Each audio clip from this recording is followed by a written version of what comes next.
150 షాపులు self help గ్రూపులు ఉత్పత్తి వస్తువులను అమ్ముకోవడానికి ఇవాళ వాళ్ళకి అక్కడ స్థలాన్ని కేటాయించడం. ఇవాళ ఆడబిడ్డలు ఆర్టీసీలో ఉచిత బస్సు ప్రయాణం కాదు 1000 బస్సులను కొని ఆర్టీసీకి కిరాయికి పెట్టుకునే ఆర్థిక స్తోమత ఇవాళ ఆడబిడ్డలకు అందించడం. ఇవాళ ఐకేపీ కేంద్రాలు 8000 ఐకేపీ కేంద్రాలు ఇవాళ ఆడబిడ్డల చేతుల్లో పెట్టినాం. గ్రామాలలో ఉన్న పాఠశాలల్ని అమ్మ ఆదర్శ పాఠశాల మీద ఆడబిడ్డల చేతిలో పెట్టి పిల్లల భవిష్యత్తు ఆడబిడ్డల చేతిలో భద్రమని ఇవాళ అమ్మ ఆదర్శ పాఠశాలలు తీసుకొచ్చినాం. ఇవాళ పాఠశాలల్లో పిల్లల బట్టలు ఒకనాడు కార్పొరేట్ కంపెనీలు కుట్టేవి. ఇవాళ వాటిని రద్దు చేసి ఆడబిడ్డలకే బట్టలు కుట్టే వ్యాపారాన్ని ఇవాళ ఆడబిడ్డలకే అందించినాం. ఇప్పుడు పాఠశాలల్లో తిను వస్తువులను కూరగాయలను పాలు పండ్లు అన్ని సరఫరా ఒకప్పుడు వ్యాపారాలు కార్పొరేట్ సంస్థలు చేస్తుంటే వాటన్నిటిని రద్దు చేసి స్వయం సహాయక సంఘాలకు అందించి ఇవాళ ఆడబిడ్డల చేతుల్లో పిల్లల భవిష్యత్తు భద్రంగా ఉంటుంది అని ఇవాళ ఆడబిడ్డలకు అప్పచెప్పినాం. అందుకే మిత్రులారా, రైతులు కావచ్చు, మహిళలు కావచ్చు, నిరుద్యోగ యువకులు కావచ్చు, ఈ ప్రజాపాలనలో భద్రంగా ఉండాలి అని మేము ఈరోజు ప్రయత్నం చేస్తున్నాం. అందుకే ఈ వేదిక మీద నుంచి 4 కోట్ల తెలంగాణ ప్రజలకు విజ్ఞప్తి చేస్తున్నా. ఆలోచన చేయండి, అంచనా వేయండి, బేరీజు కట్టండి. 10 ఏళ్ల వాళ్ళ పాలన ఎట్లుందో, 18 నెలల్లో మా మిత్రుల పరిపాలన ఎట్లుందో మీరు చర్చ పెట్టండి. చెట్టు కింద పెట్టండి, పెళ్లి కాడ పెట్టండి, సావు దగ్గరకు పోయినప్పుడు మాట్లాడండి, కళ్ళు కాంపౌండ్ కాడ మాట్లాడండి, దావత్ కాడ మాట్లాడండి, ఏడికెళ్ళినా చర్చ పెట్టండి. 10 ఏళ్లలో ఆయన చేసిందేందో, 18 నెలల్లో మనం చేసిందేందో చర్చ పెట్టండి. చంద్రశేఖరరావు గారు ఇయాలను కుట్రలు కుతంత్రాలతోని ఆనాడు కృష్ణా నది మీద కాంగ్రెస్ పార్టీ ఉమ్మడి రాష్ట్రంలో ప్రారంభించిన ప్రాజెక్టులు 10 ఏళ్లలో ఏ ఒక్కటి పూర్తి చేయలే.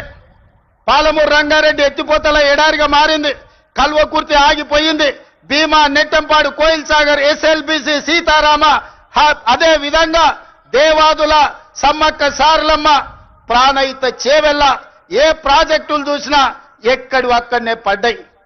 ప్రాణహిత చేవెళ్ళ పేరు మార్చి ఊరు మార్చి పేరు మార్చి అంచనాలు పెంచి 1,00,000 కోట్లు కొల్లగొట్టిన కాళేశ్వరం నువ్వు కట్టిన 3 ఏళ్లకే కూలేశ్వరం అయింది. 1,00,000 కోట్లు గంగలో కొట్టుకపోయినాయి. ఇవాళ గోదావరిలో కొట్టుకపోవడానికి కారణం నువ్వు కాదా? నీ అవినీతి కాదా?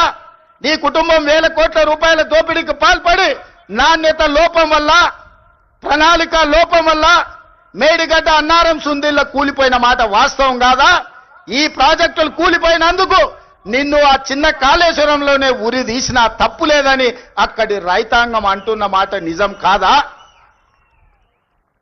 వ్యవసాయం మీద 2 లక్షల కోట్లు ఖర్చయిన మిత్రులారా, కేవలం కాంట్రాక్టర్లకు 2 లక్షల కోట్ల రూపాయల బిల్లులు చెల్లించడు. మరి 1000 కోట్లతో పూర్తి కావాల్సిన కల్వకుర్తి ఎందుకు ఆగిపోయింది? 300 కోట్లతోని పూర్తి కావాల్సిన భీమా ఎందుకు ఆగిపోయింది? 200 కోట్ల రూపాయలతో పూర్తి చేయాల్సిన నెట్టంపాడు ఎందుకు పూర్తి కాలే? ఇవాళ 6-7 వేల కోట్ల రూపాయలతో పూర్తి చేయాల్సిన సీతారామ ప్రాజెక్టు ఎందుకు ఆగిపోయింది? ఇవాళ ప్రతి ప్రాజెక్టు దేవాదుల 12,000 కోట్ల రూపాయలు ఖర్చయినాయి. ఇంకొక 3-4 వేల కోట్ల రూపాయలు ఖర్చు పెడితే ఇవాళ దాదాపుగా 4 లక్షల ఎకరాలకు నీళ్లు వస్తాయి. ఎందుకు పూర్తి చేయలేదని నేను అడుగుతున్నా. ఉమ్మడి రాష్ట్రంలో సమైక్య పాలనలో సీమాంధ్ర పాలకులు ఆనాడు తెలంగాణ సాగునీటి ప్రాజెక్టుల మీద నిర్లక్ష్యం వహించారు, తెలంగాణను ఎడారిగా మార్చిందని చెప్పిన నువ్వు 10 ఏళ్లలో ఏ ఒక్క ప్రాజెక్ట్ అయినా పూర్తి చేసినవా? ప్రాణహిత చేవెళ్ళ గాని, పాలమూరు రంగారెడ్డి ఎత్తిపోతలు గాని, కల్వకుర్తి గాని, భీమా గాని, నెట్టంపాడు గాని, కోయిల్ సాగర్ గాని, ఎస్ఎల్బిసి గాని, సీతారామ గాని, రాజీవ్ సాగర్ గాని, ఇందిరా సాగర్ గాని ఏ ఒక్క ప్రాజెక్టు 2 లక్షల కోట్ల రూపాయలు ఖర్చైనా అన్ని ఈ రోజు ఆగిపోయి ఉన్నాయి అనంటే ఈ దుర్మార్గానికి నువ్వు నీ కుటుంబం అవినీతి కాదా అని ఈ రోజు నేను అడుగుతున్న మిత్రులారా. ఇన్ని దుర్మార్గాలు చేసి ఇంత దోపిడీకి పాల్పడి 1,00,000 కోట్లు కొల్లగొట్టి 1000 ఎకరాల భూములను ఆక్రమించి ఇవాళ గోదావరి బంకంచెర్ల రేవంత్ రెడ్డి వచ్చి మొదలుపెట్టి చంద్రబాబు నాయుడుకు నీళ్లు ఇస్తున్నాడని దుర్మార్గమైన మాటలు మాట్లాడుతున్నాడు. చంద్రబాబు నాయుడుతోనే ఉండాలంటే, చంద్రబాబు నాయుడుతోనే అంటగాగాలంటే అక్కడనే ఉండేటోని కదా. ఈ రాజీవ్ గాంధీ ఆశీర్వాదం తీసుకొని ఇక్కడ ఎందుకు ఉండేటోని చంద్రశేఖరరావు? ఆనాడు సోనియమ్మ నమ్మించి కాళ్ళకు దండం పెట్టి కడుపులో తలకాయ పెట్టి నీతో చేరతాని అబద్ధాలు చెప్పి నట్టేట్లో ముంచి నడి బజార్లో మోసం చేసిన చరిత్ర నీదైతే తెలంగాణ ఇచ్చిన సోనియమ్మకు అండగా నిలబడాలి, ఆమె బిడ్డగా ఈ తెలంగాణలో ప్రజా ప్రభుత్వాన్ని తేవాలి అని చంద్రబాబు నాయుడును కాదనుకొని ఇవాళ కాంగ్రెస్ పార్టీలో చేరి ప్రజా ప్రభుత్వం రావడానికి మీ అందరితో కలిసి కదం కదం కలిపిన మిత్రులారా, ఇవాళ నేను అడుగుతున్న సూటిగా చంద్రశేఖరరావును, నిజంగా నీకు ధైర్యం ఉంటే, నీలో నీతి నిజాయితీ ఉంటే, చిత్తశుద్ధి ఉంటే గోదావరి బంకంచెర్ల గోదావరి నది జలాల మీద శాసనసభలో చర్చ పెడదాం, స్పీకర్ కు లేఖ రాయి, నువ్వు చెప్పిన తారీఖు నాడు అసెంబ్లీ పెట్టించే బాధ్యత మా శ్రీధర్ బాబు గారు తీసుకుంటారు. నువ్వు నేను చర్చ చేద్దాం. గోదావరి జలాలలో తెలంగాణకు అన్యాయం చేసింది ఎవరు? ప్రాణహిత చేవళ్లను తరలించే 1,00,000 కోట్లు దోసుకున్నది ఎవడు? ఇవాళ గోదావరి బంకంచెర్లలో 3,000 టీఎంసీ సముద్రంలో పోతున్నాయి, రాయలసీమకు తరలించమని చెప్పింది నువ్వు కాదా? 2016లో మొత్తం వివరాలతో నేను వస్తా, నువ్వు సిద్ధంగా ఉన్నవా?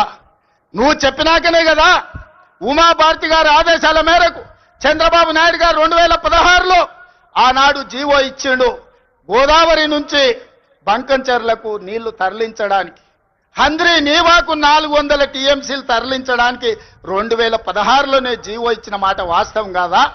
2018లో వ్యాప్కోస్ను నియమించింది నిజం కాదా? వ్యాప్కోస్ సంస్థ 400 టీఎంసీలు గోదావరి జలాలను హంద్రీ నీవాకు బంకచెర్ల ద్వారా తరలించడానికి ప్రాజెక్టు రిపోర్ట్ ఇచ్చిన మాట వాస్తవం కాదా? ఇవన్నీ నీ నాయకత్వంలో నువ్వు ఇచ్చిన బోడి ఉచిత సలహాలతోటి ఈరోజు గోదావరిలో 3,000 టీఎంసీలు నీళ్లు సముద్రంలో పోతున్నాయని నీ దిక్కుమాలిన సూచనలతోనే ఈ రోజు ఈ దరిద్రం దాపరించిన మాట నిజం కాదా? ఇవాళ నువ్వు చర్చకు సిద్ధంగా ఉన్నావా? గోదావరి జలాలను రాయలసీమకు తరలించకపోయినని రోజమ్మ పెట్టిన